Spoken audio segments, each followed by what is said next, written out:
Listen to this one. Mind-reading technology might soon come from the realm of science fiction now to fact. We're talking about Elon Musk's latest side project. Maybe it's a side hustle, his startup Neuralink. Well, it sounds like science fiction, but tonight Elon Musk says he plans to make it a reality.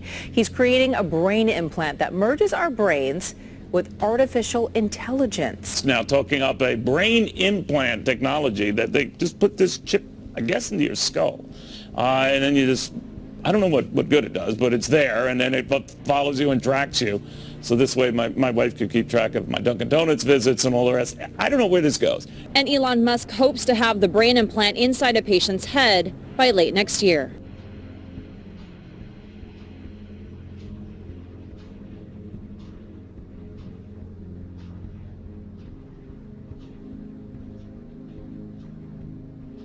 Elon Musk had positioned this as a way of potentially treating cognitive degenerative diseases. Right.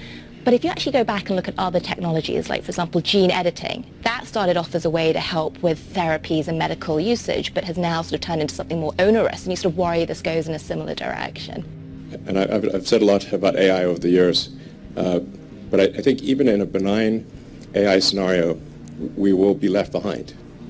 And so hopefully it is a benign scenario, but I think with a high bandwidth brain-machine interface, I think we can actually go along for the ride, and we can effectively have the option of merging with AI. I think this is extremely important.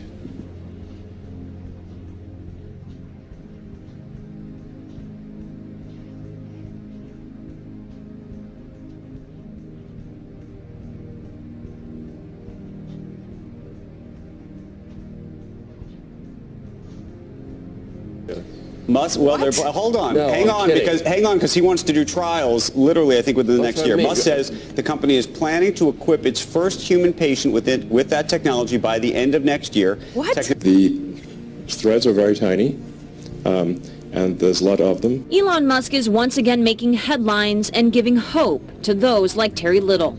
If it would change her life, I would absolutely welcome it. Terry's mom suffered a stroke 20 years ago. It completely changed her life. She's been in a wheelchair since then, and she has had extremely low quality of life since then. Tesla CEO says the startup he founded, Neuralink, is developing a device with threads as small as a neuron that could repair motor function or provide a memory boost to cancer patients, quadriplegics, and stroke victims, just to name a few. This, I think, has a very good purpose, which is to cure important diseases, and ultimately to help secure humanity's future. He can do it. He's a genius. Russ Hancock, the CEO of joint venture Silicon Valley, believes if anyone can merge human beings with artificial intelligence, it's Elon Musk himself. This is a guy that has changed the world as we know it with an electric car that actually works. This is a guy that's boring tunnels through the earth. This is a guy that's trying to put people on Mars. Now he's trying to get inside your brain. It's one thing to bore holes into the ground, which is what he does with Boring Company, now potentially looking for volunteers to bore tiny little holes into their skulls. How far are they from potentially getting the approval to do that? Well, you know, they're claiming that they would like to start human trials next year. I mean, the first batch of people that do this are not going to be typical consumers. It's going to be people who've been paralyzed and really have no other options. And so, you know, according to Neuralink, they want to start these trials near the end of next year. The big issue, of course, is the FDA and whether they would approve something like this. Neuralink has a really high bar. My guest today is one of the most famous whistleblowers of our time, a man who revealed the existence of US mass surveillance programs spying on citizens all around the world, Edward Snowden, former CIA employee and NSA contractor. Edward Snowden, thank you for being with us.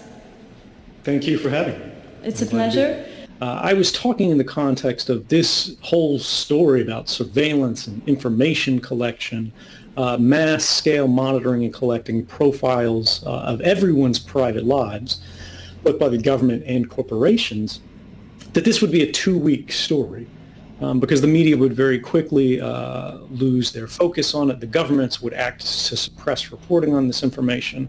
And what we actually saw was all of the government's attempts to sort of hide information or explain away their abuses actually led to further reporting and further interest. And now everybody in the world understands generally what's going on. Now, the problem is having a general understanding of something that's so technical and complex is not enough to protect yourself.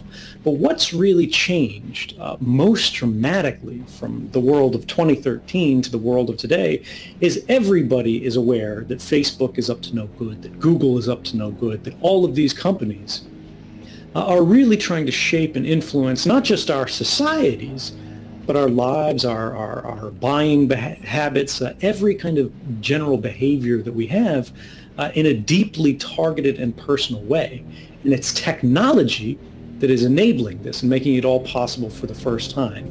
Now again, that hasn't solved the problem, but the first step to solving any problem is we have to create a shared sense of understanding. We need a common set of facts, and today we have that. 1 year ago, Tucker spoke to Gordon Chang about this system. Watch.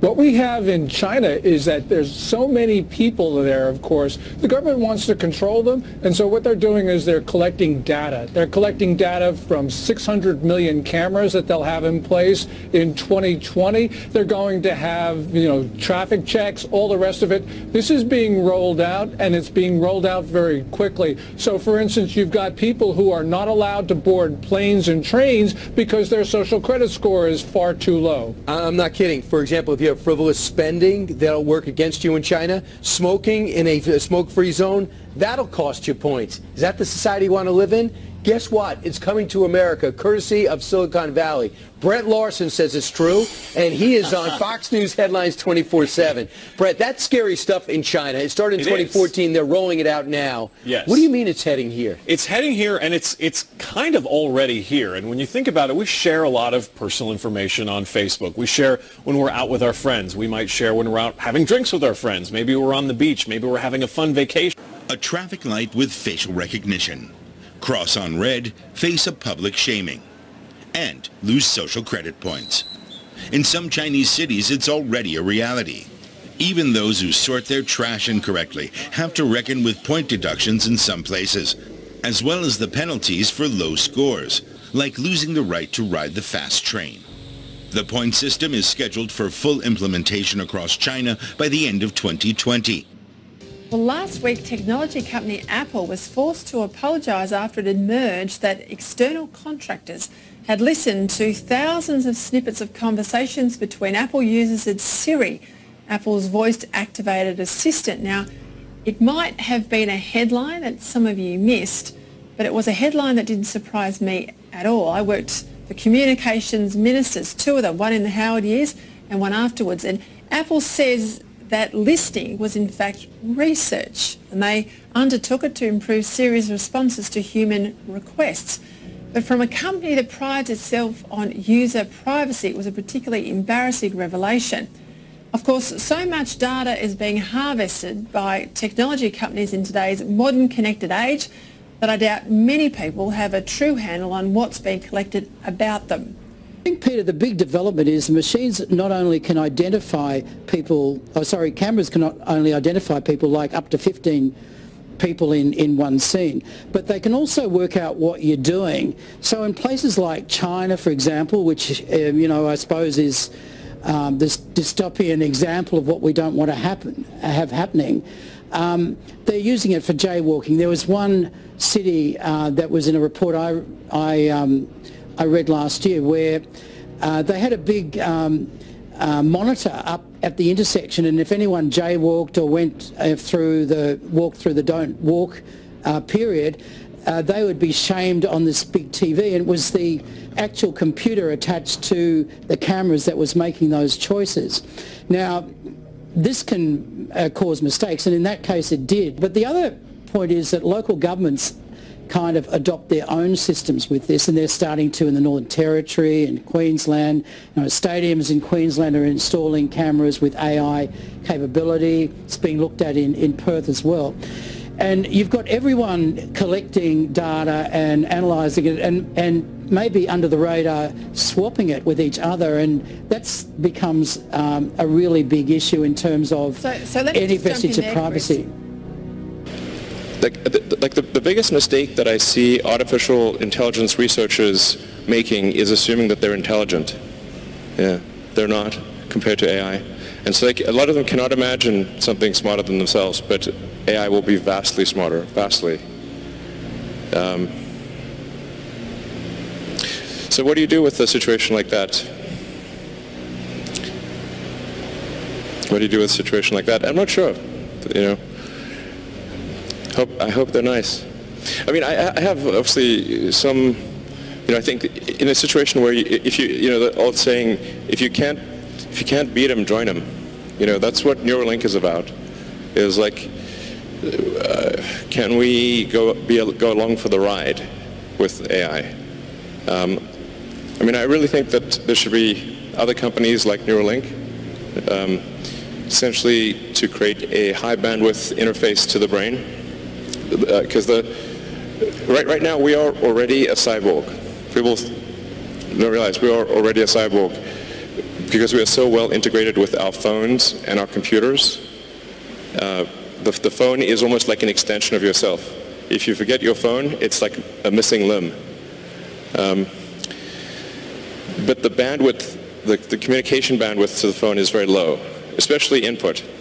So in fact, input bandwidth to computers has actually gone down because of typing with 2 thumbs as opposed to 10 fingers. There's a big reduction in bandwidth. Input bandwidth has gone up because of video and imagery. I mean, I'm not trying to be, I'm a naturally optimistic person, to be clear. I'm not saying, hey, doom and gloom.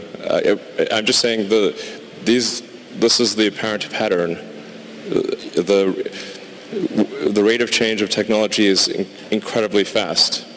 It is outpacing our ability to understand it. Well, I'm not sure, is that good or bad? I don't know.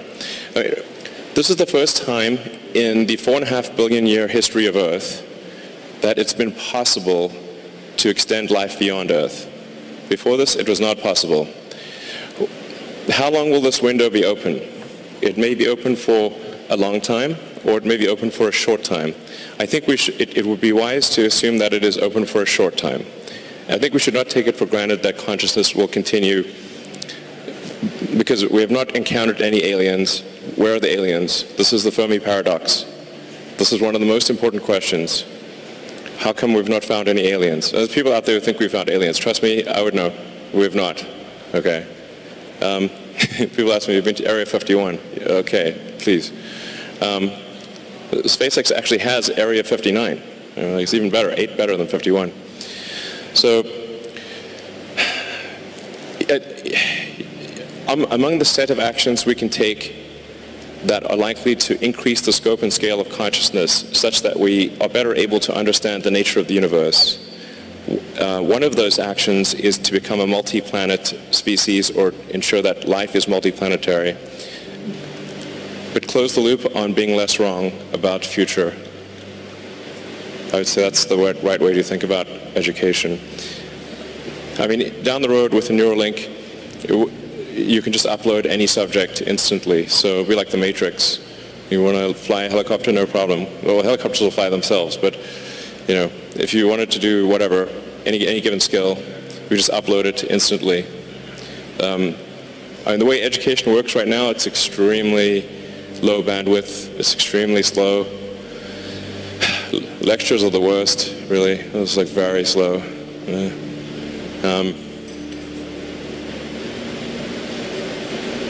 Yeah, just try to predict the future with less error. This is very hard, as you were saying. I'm not sure it's 99.9%, but it's not very good, generally, our prediction of the future. But I think often people don't try. The first thing is try. If you don't try, okay, you know, you got to try, and then adjust based on the error of your prior predictions. It's great human beings make mistakes. It's great human beings learn from mistakes. It's great to die. Haha, that's probably true. Thank you. Yeah, you cannot live long. I just like, yeah. Thank you. Fight for the light of consciousness. Thank you, Lord. Nice talking to you. Thank you. Thank you so much for this very inspiring and futuristic, very informative dialogue. It seems it's the typical dialogue between